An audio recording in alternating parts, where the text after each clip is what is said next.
ونصلي على رسوله الكريم أما بعد কোন জানোয়ারে কোন পশুতে কুরবানি হবে না? নাম্বার 1, এমন পাগল পশু যেটা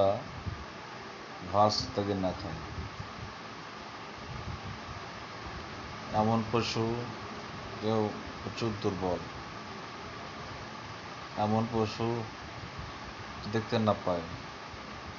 এমন পশু যে বহুত দুর্বল হয়ে গেছে, এমন পশু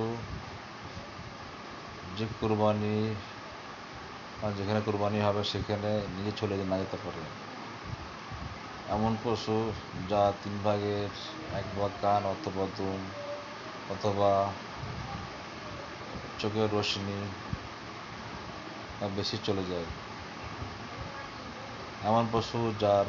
জন্মগত কান নেই, এমন পশু যার থানের অপরিভাগটা কাটা, এমন পশু যার যেখানে থনটা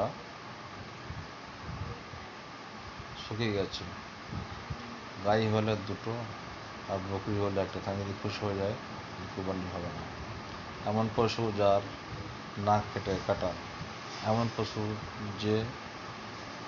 ঈদে আব্দুল মুখতার ও হাশেম নাবিদি আব্দুল মোহাম্মতার জিল 6 পৃষ্ঠা 323 ওয়াজহাবুল জামিল আখিরি